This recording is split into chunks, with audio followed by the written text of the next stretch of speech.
Hello,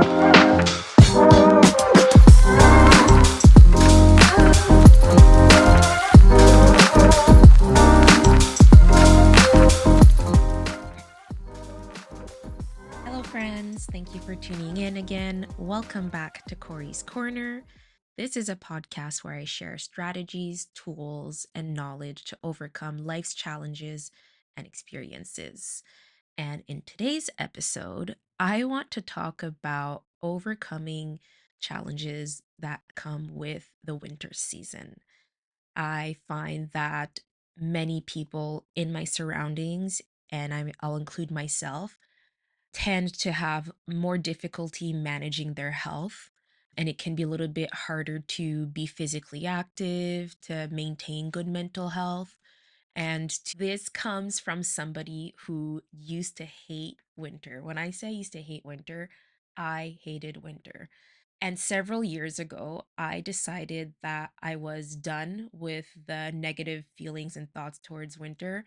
And I decided to embrace what winter had to offer. So, for those of you who don't know, I live in Canada, where winter lasts quite a long time and can be fairly intense.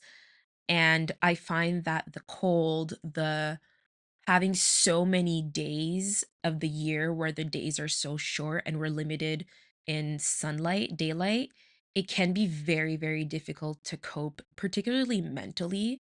So, in this episode, I want to talk about how I managed to improve my mental health during the winter time. So, overcoming the winter blues, but also I want to touch on seasonal affective disorder, which is something I'm going to explain a little bit more in detail later in the episode. But I want to talk about what it is, what are the signs and symptoms, and how can somebody effectively manage it based on some research that I did and some evidence-based research that I did. So in addition to talking about mental health, I want to talk about physical well-being. And I find that in my surroundings, I have many, many people who mention that they enjoy being a hermit crab or they enjoy hibernating and they avoid the cold and the outside at all costs, which I can very much understand. Heck, I used to be like that. And I find that in the last years, I've been able to overcome most of the challenges that winter poses. And that includes being more physically active, specifically more physically active outdoors. Before jumping into things, I want to share that the following information in this episode is provided for educational or informational purposes only and should not be considered a substitute for professional medical advice or a consultation with a healthcare professional. Please consult your healthcare provider before making any healthcare decision or to obtain guidance about a specific medical condition. Never disregard any professional medical advice or delay in seeking it because of any of the following content. So this morning I went cross country skiing. I really enjoyed myself. The weather wasn't optimal in the sense that I could have used a little bit more sunshine, but that's okay because I made the best of it.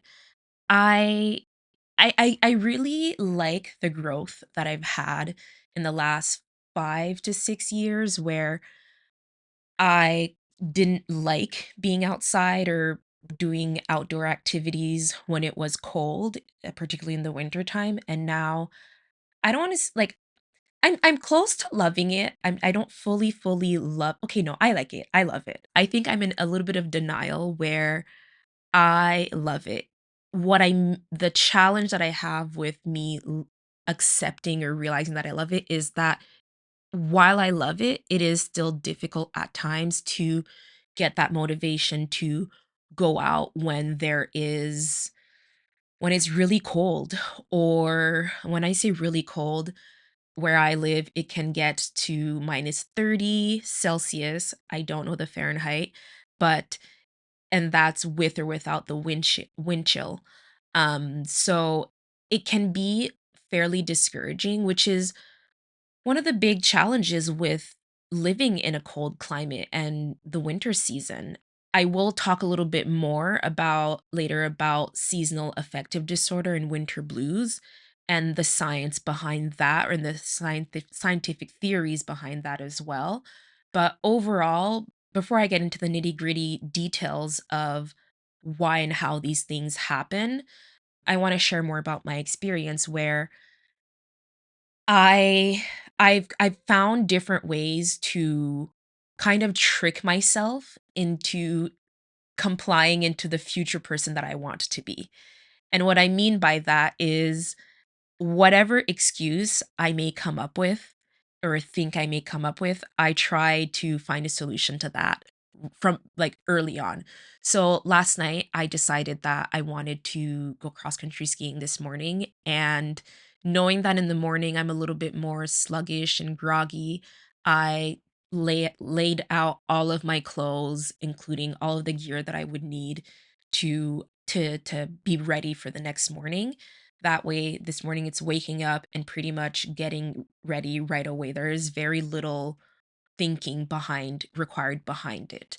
And that's one of the ways that I manage to be a little bit more to integrate these things into my daily routine and to actually go through with these activities. Another way that I manage to pull through with this is having an accountability buddy, which honestly can be just having plans with somebody else. So I do enjoy participating in these activities by myself, but I enjoy it even more being able to do it with a friend or a loved one. And it's a very cost-effective way to have fun.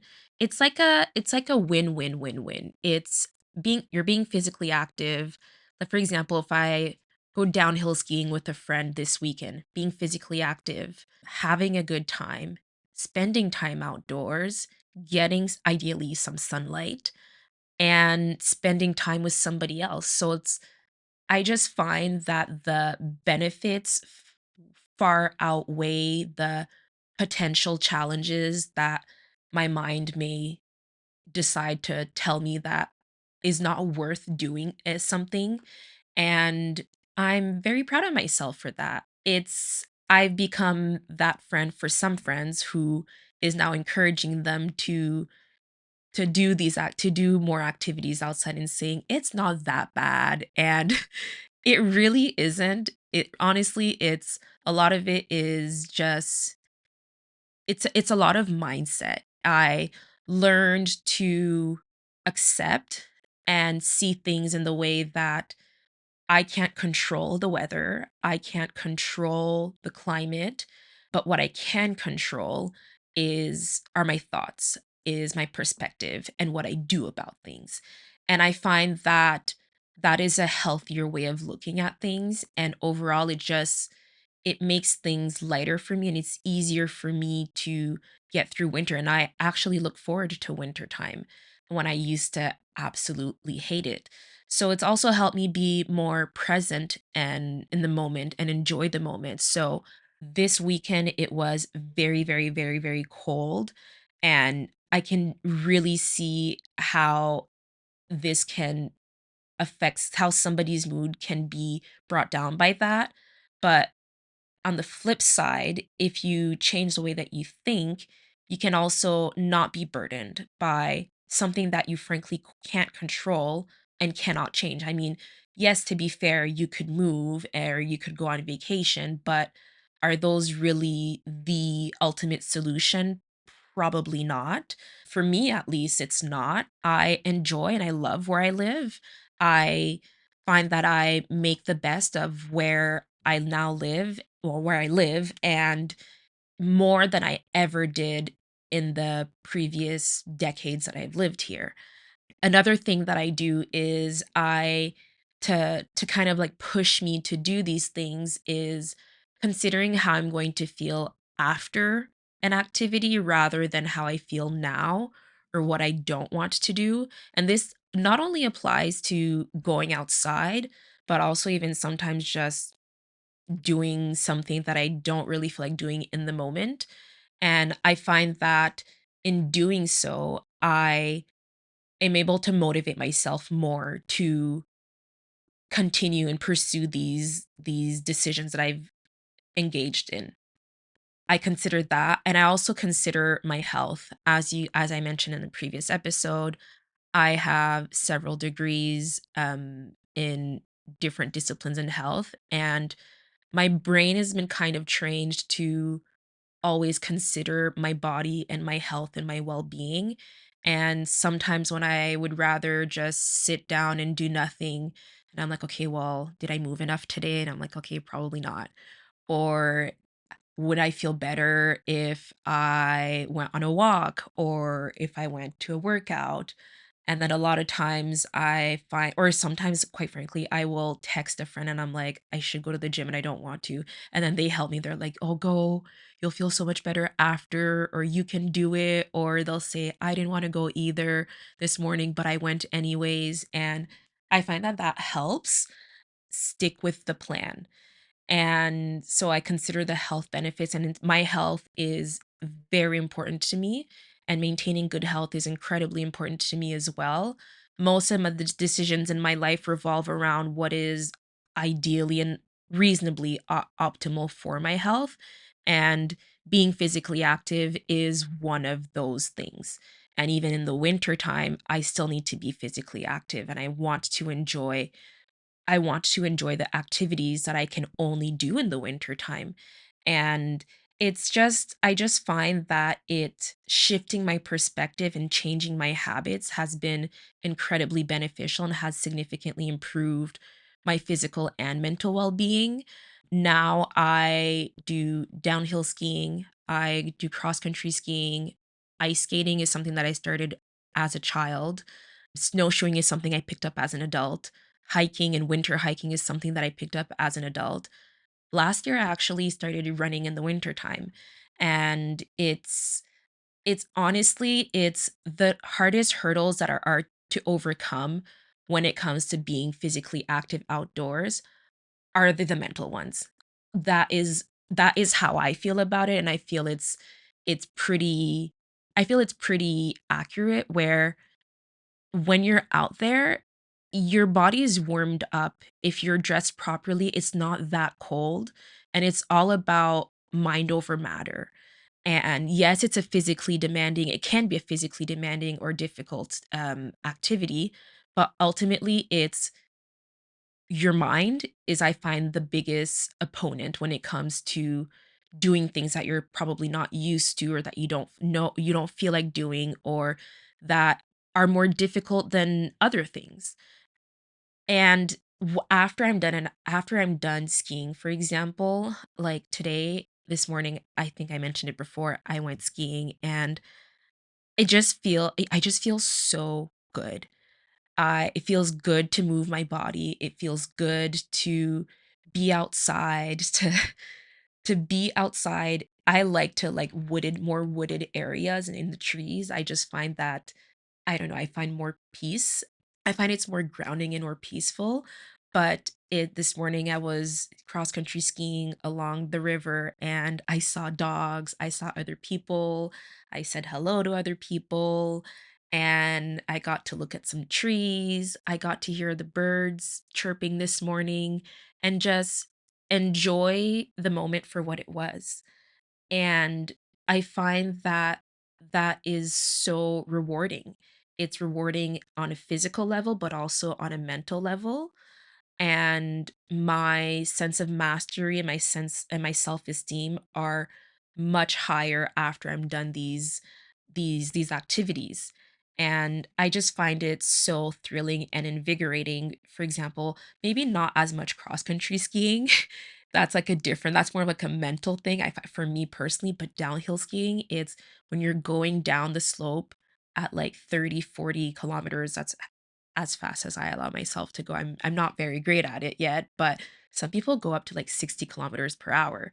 And it's a freeing sensation and it's invigorating and you feel so alive.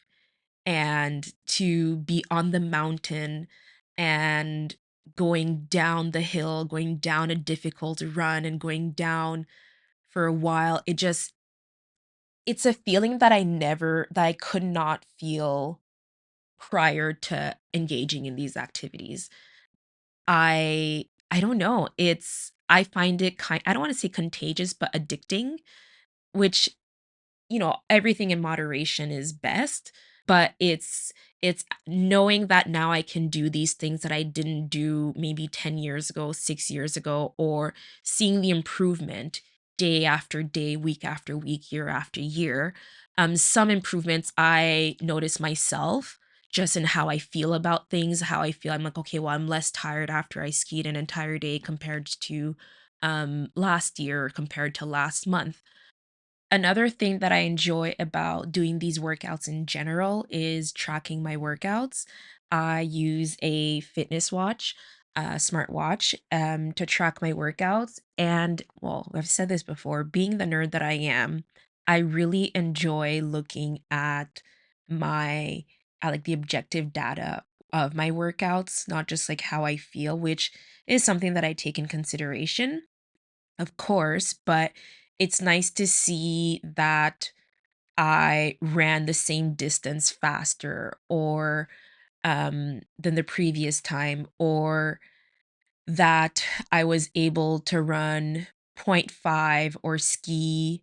Today I skied, for example, today I skied, I think 3.3 kilometers, whereas last week I skied 2.3 kilometers. So I skied 1 kilometer, one extra kilometer. And then I like to look at like the graphs with like my heart rate, seeing how it goes up and down and looking at the effort and things like that. So I don't know, it's like a little thing that one of the things that I geek on, and it also helps me get information on how well I do compared to previous times. And I'm a little bit competitive with myself to always trying to do better the next time. And sometimes the goal isn't necessarily to do better than last time, but just to do like those times where it's hard to get out and to go and do something and I don't feel the motivation for it. I just tell myself, "Okay, the goal is I'm just gonna go out." And then I'm like, "Okay, well, I feel like I can do this distance or I can do this amount of time." And then I end up often those are some of the days where I do more and I'm so much happier with myself and so proud of what I've accomplished. Because typically when I look at my watch after, I'm like, "Holy cow, I was able to do X distance or reach X speed or maintain X speed for X amount of time." Because when I'm actually doing a sport, I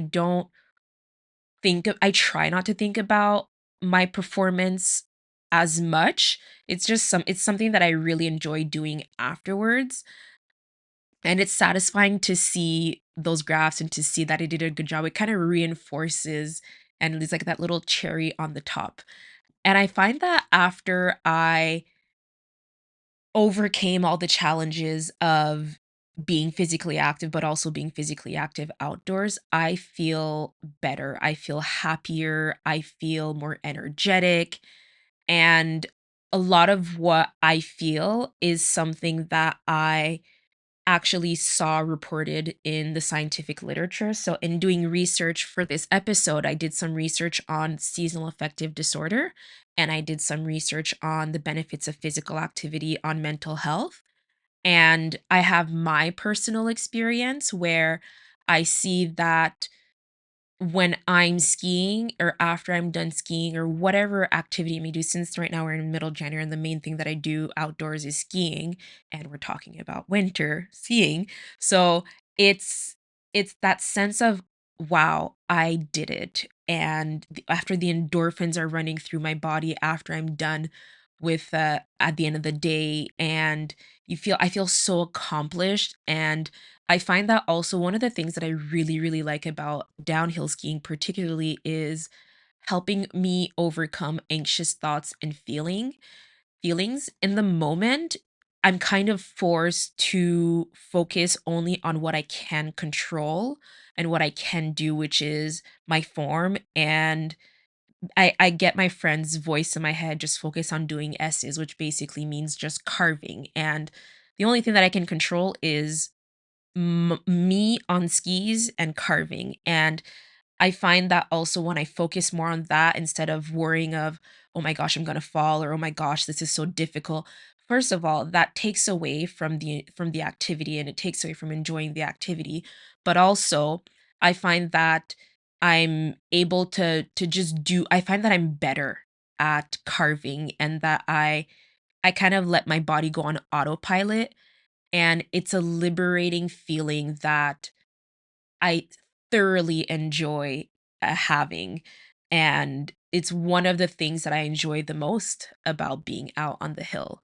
It's also accompanied with when when I use positive self-talk and self-encouragement, I find that I typically perform much better. I'll be like, "Oh, you can do it," or I'll be like, "Oh, good job," or "You'll be fine," or "It's okay," or "You're doing it," and it just what I want the point that I want to get across is that adding these outdoor activities, adding these sports, particularly winter sports, have had a significant impact on my life, significant impact on my health and well-being, mental and physical. And those impacts last during the activity, but also after. After the day I go downhill skiing is almost always a great day.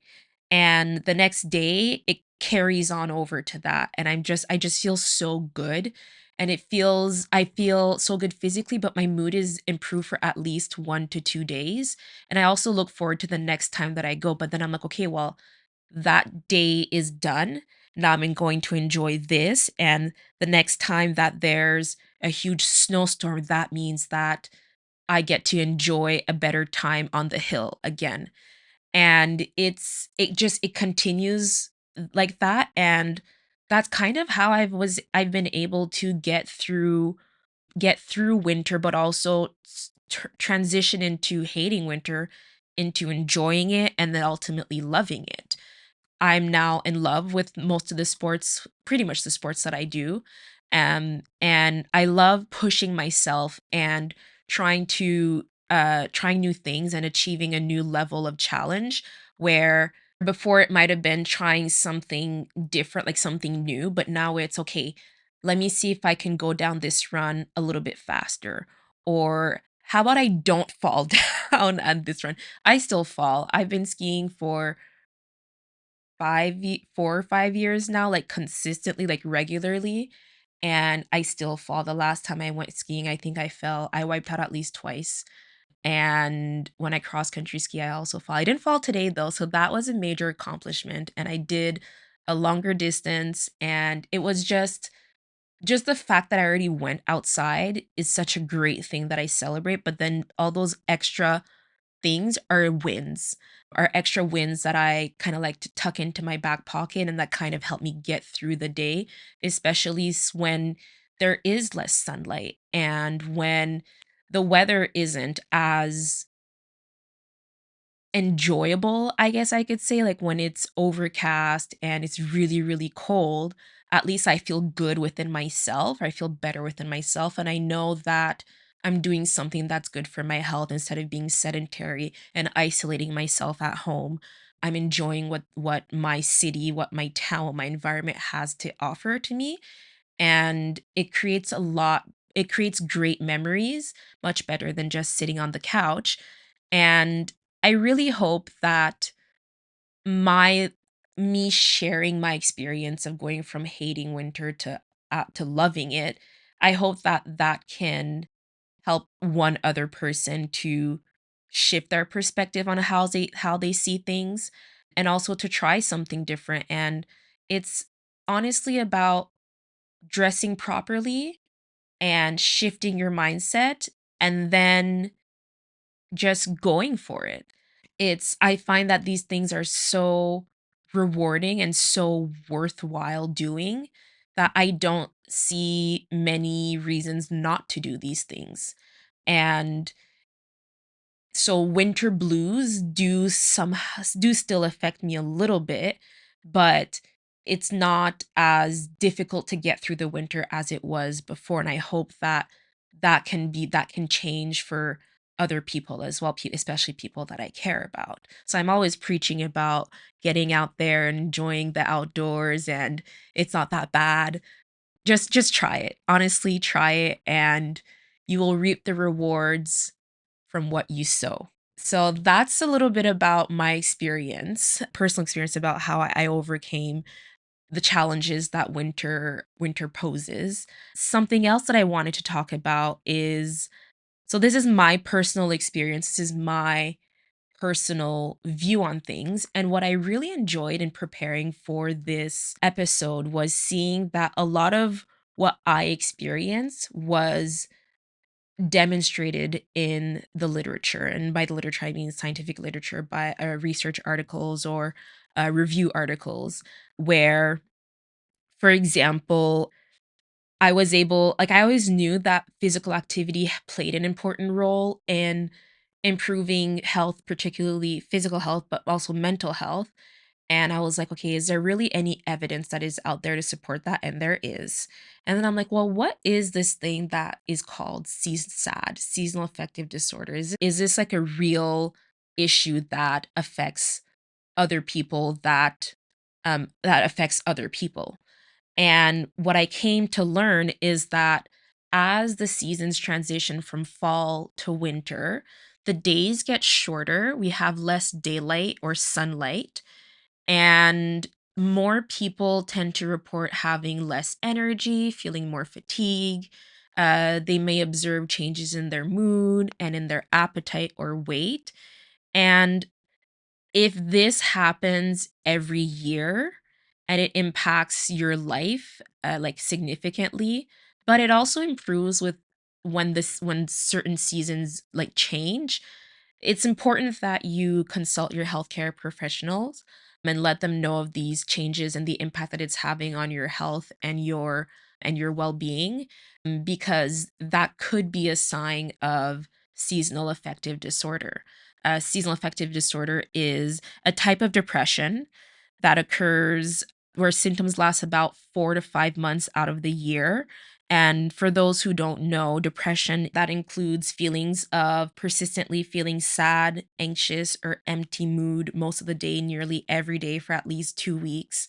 Feelings of hopelessness, irritability, frustration, restlessness, guilt, worthlessness, loss of interest or pleasure in hobbies and activities, decreased energy, fatigue or slowing down, difficulty concentrating, remembering or making decisions, changes in sleep or appetite, and more pain. And for so that's more conventional depression, but with winter pattern seasonal affective disorder, some additional symptoms can include oversleeping, overeating, and social withdrawal. So when people say that they feel like they want to hibernate or be like a hermit, I did learn that seasonal affective disorder also affects people in the summertime. So it's not just the winter time, but and it has like it manifests in a different way.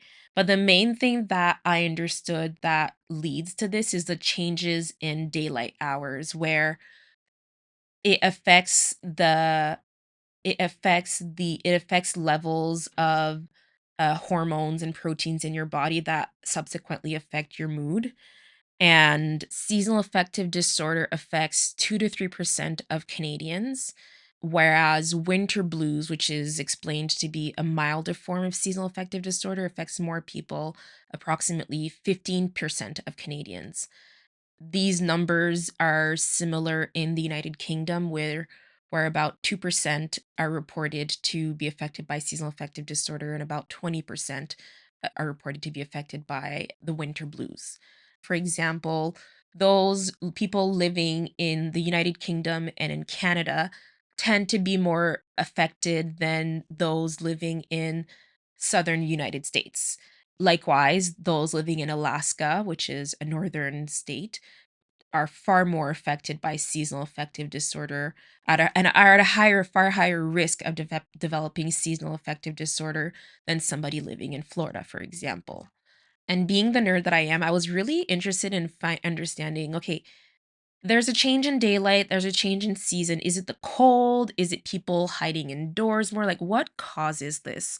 Or what leads to so many people feeling being affected by this condition? And in my research, I learned that with the change in season, there's less sunlight going from fall into winter times. So less sunlight leads to lower serotonin levels, which low serotonin levels are thought to be a cause of depression. So sunlight is said to play a role in the expression of or the levels of serotonin in your body, and serotonin is a neurotransmitter that is believed to play a role in regulation of mood.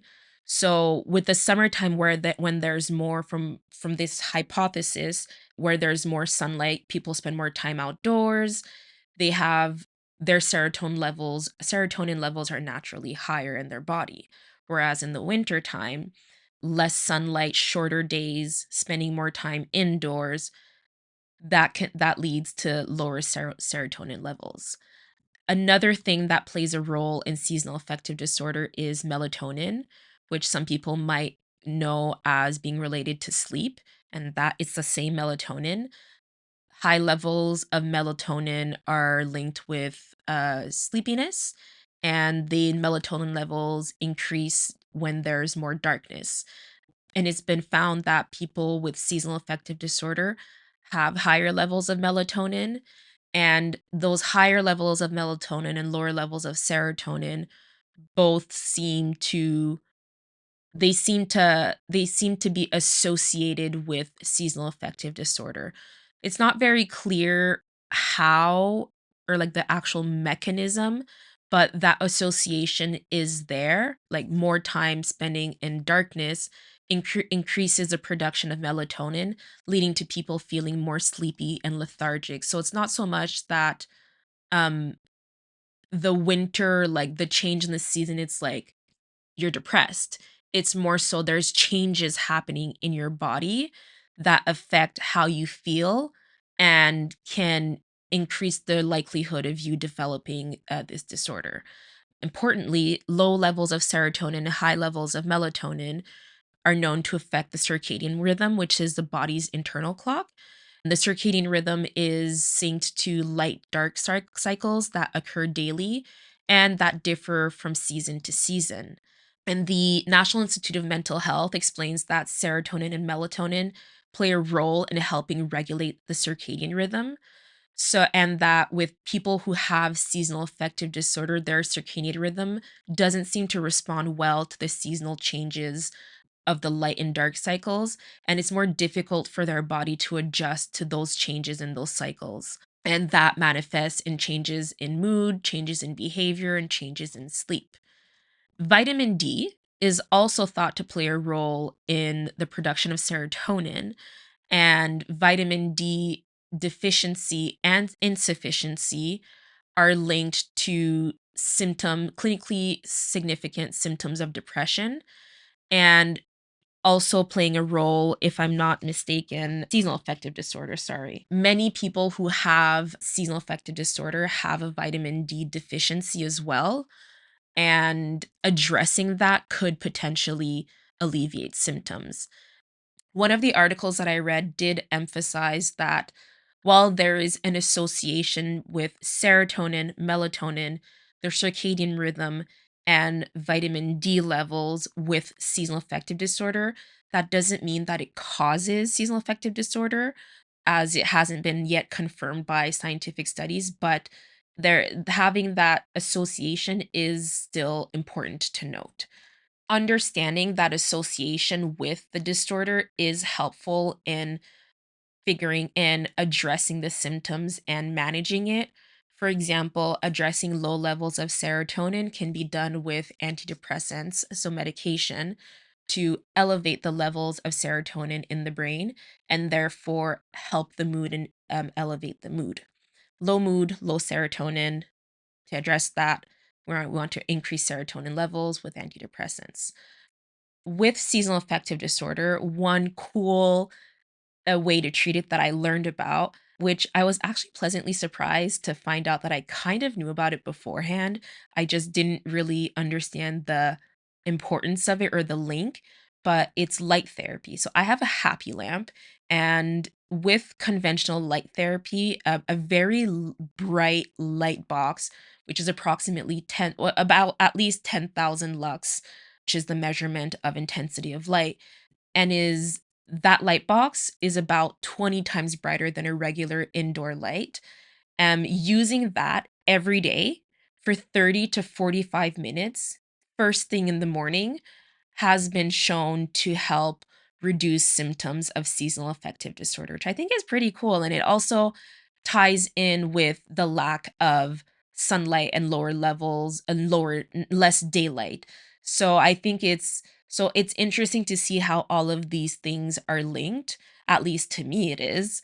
But it is important that with light therapy, if somebody has photosensitivity, that they be careful with it. And as with any treatment, or any modality to manage a medical condition, it's important to consult a healthcare professional beforehand. It's recommended that light therapy is done while being monitored by a healthcare professional. Okay, so we talked about serotonin, we talked about melatonin, so light therapy ties in with melatonin, vitamin D. Low levels of vitamin D are often seen in people who have seasonal affective disorder. And one of the ways to address that is with vitamin D supplementation, so through the diet, but also vitamin D is synthesized through in the skin through sunlight, light from the real light from the sun. However, the evidence is mixed as to how increasing levels of vitamin D in your body does or does not help symptoms of depression and seasonal affective disorder. And importantly, just taking vitamin D supplementation like that is not recommended because it can interact with medication. So it's always important to consult with a medical professional. Other tips to improve seasonal affective disorder symptoms that are recommended by the Canadian Association of Mental Health, specifically the BC division. They recommend spending more time outdoors during the day, trying to keep your curtains open during the day, if possible, sitting near a window, exercising near a window, building physical activity into your lifestyle, and ideally before seasonal affective disorder symptoms take hold. One neat thing, or one, I guess I could say, a simple way is by taking 1 hour lunch walk at lunch. By taking a 1 hour walk around noon where the sun is at its highest, and developing a habit of taking a daily walk around lunchtime, ideally around noon, can be helpful, especially if you commute to and from work or school when the sun is down. Winter vacations are said to be helpful, but in the moment, like for the time that you're away and in a sunny climate, for example. But when you come back, the symptoms will likely return. It's not going to fix everything. So it's just, but it is a thing that if you can afford it, it can provide some relief for the time that you're away, in a climate where there's longer daytime. Psychotherapy and counseling are also said to be an effective way to manage seasonal affective disorder. When it comes to psychotherapy and counseling specifically, what I read in the literature is cognitive based cognitive behavioral therapy, which according to the National Institute of Mental Health is a type of therapy that challenges and seeks to change unhelpful thoughts and behaviors with the goal to improve depressive and anxious feelings. And from and there's a specific type of CBT, so cognitive behavioral therapy, that has some evidence in helping seasonal affective disorder. So if that is something that you might be interested in, now you know that it exists, and try talking to your therapist, your counselor, or any other medical professional about how you can access that, because it could help if seasonal affective disorder is something that you struggle with. So, in a nutshell, that is what seasonal affective disorder is and what people can do um, to better manage it.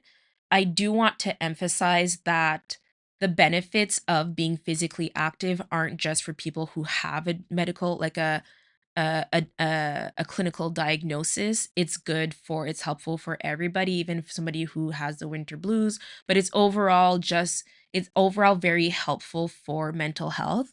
I actually read a study. I read a couple studies and about the benefits of exercise on mental health, and exercise has been shown to be effective in reducing symptoms of depression and anxiety. And there's quite a bit of data supporting this. I read, I think I read 2 or 3 articles on this. I read a review article and I read an article on a cross-sectional study, which actually was very interesting. Well, at least to me it was. To me, I found it very interesting. But from both of these studies, which I find kind of all-encompassing, I gathered that pretty much any type of exercise, whether it's aerobic or non-aerobic. Aerobic is more cardiovascular, like running, swimming, cycling, cross-country skiing. Those are the most commonly shown to have benefits on mental health. But there is some evidence showing, albeit less evidence than aerobic exercise, that non-aerobic exercise like muscular strengthening, flexibility, balance work are also effective in improving mental health. The main the main take home is exercise can help lift mood.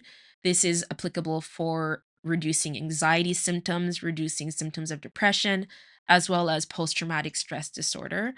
There are some limits with the duration of each exercise session where doing more exercise is not necessarily better.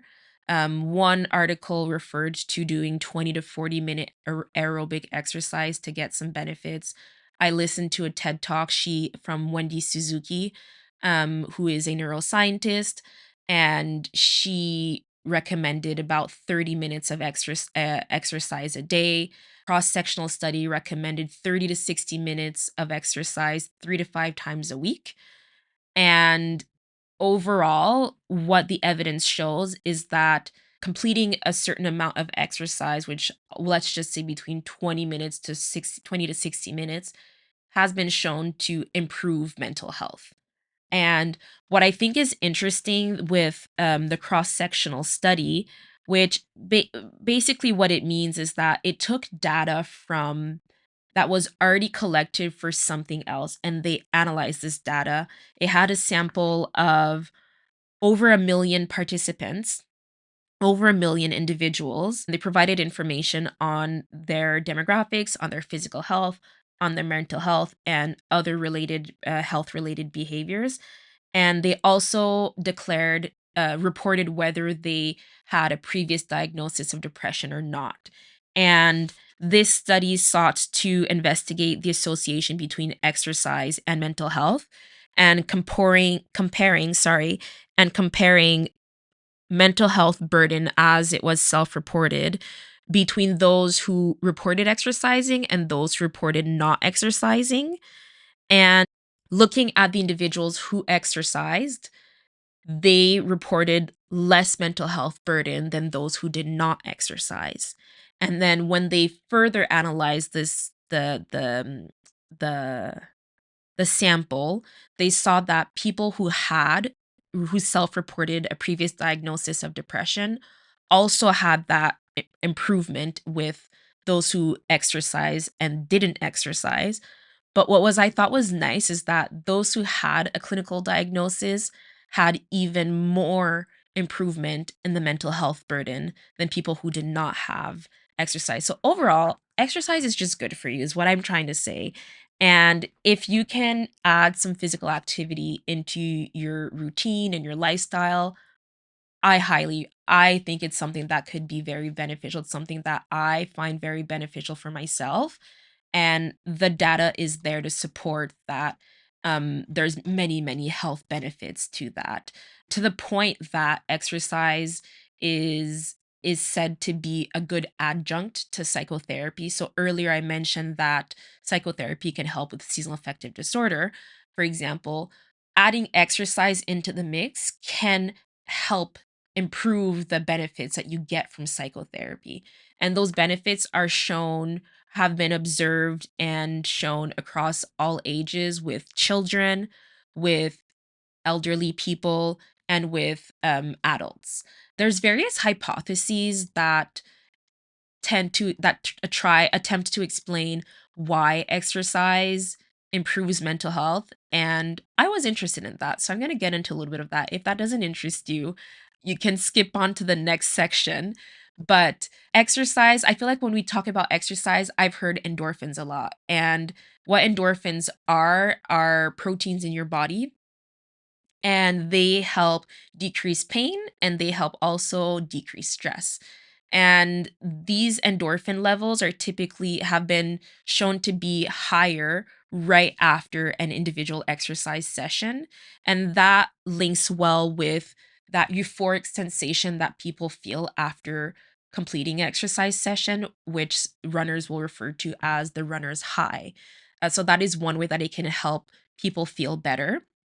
In other ways, serotonin is coming into play yet again, where exercise has been shown to increase levels of serotonin in the blood, which is similar to antidepressants.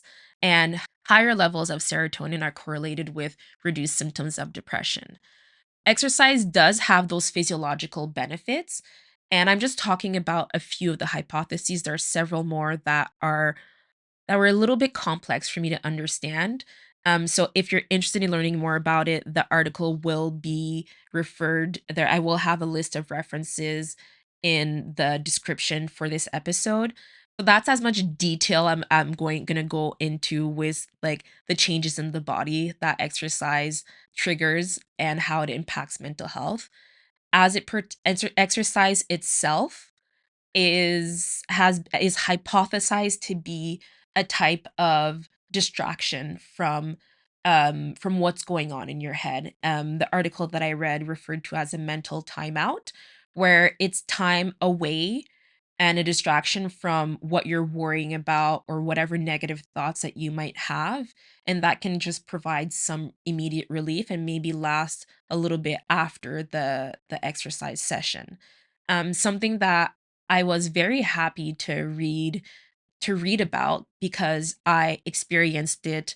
I felt it in myself, but I didn't quite have the words for it. And that's exercise is theorized to improve the sense of mastery and self-efficacy. And I feel like that's kind of what I feel after I ski, especially downhill skiing. It's feeling a sense of mastery after completing a demanding and also meaningful task. It's you feel good after. And it's said that this can increase mood.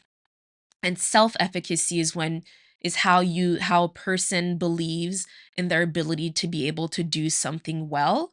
Self-efficacy is reported to be inversely associated with depressive symptoms. So, overall, that I hope that that presented a good overview of the benefits of exercise. One little tidbit that I'm going to add is so some types of exercise like winter sports, cycling had a bigger impact than had a bigger impact than other sports, which I was happy to see that that included household chores.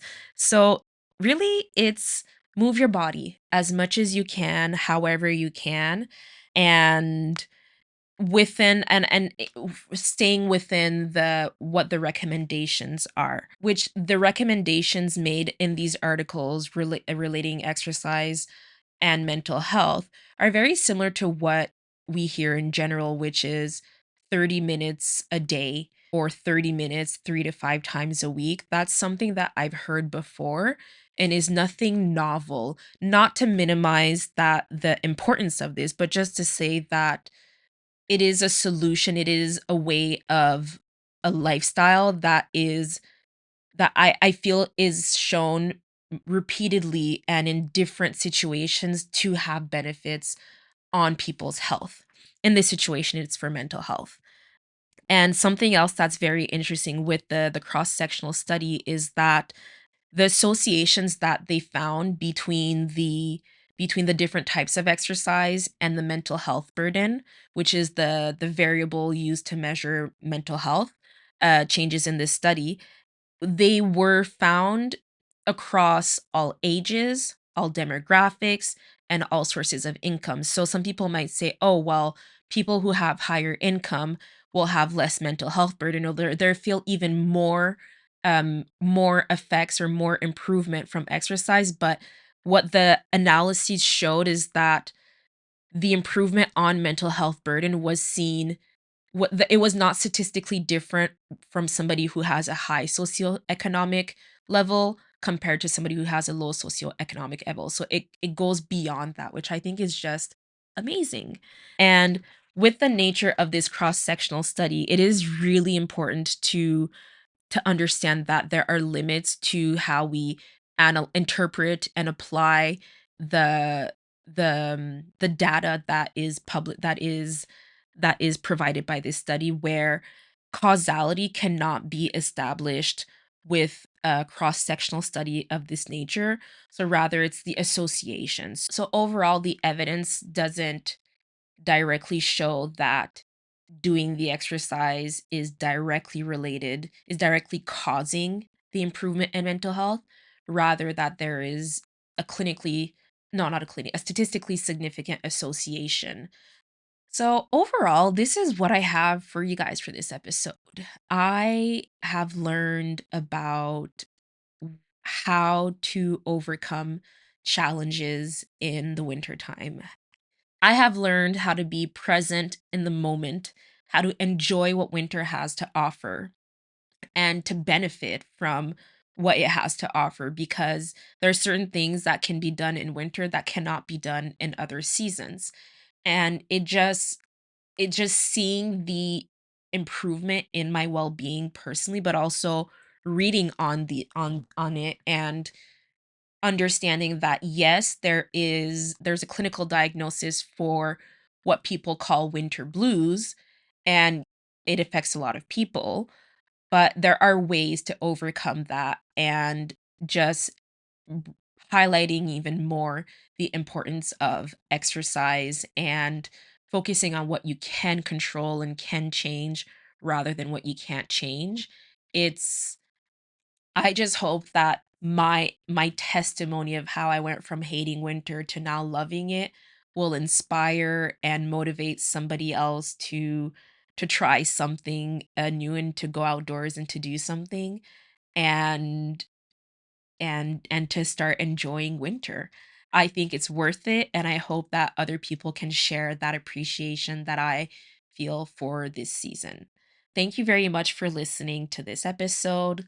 Feel free to subscribe and turn on the notifications to be notified when the next episode will be posted, which should be the first Monday of next month. In the meantime, I invite you to connect with me on Instagram, on TikTok, or on Twitter, or all of them. And I thank you for tuning in to Cori's Corner. I encourage you to stay curious, stay inspired, and to always continue exploring. I'm your host, Cori, and this is Cori's Corner. See you next time.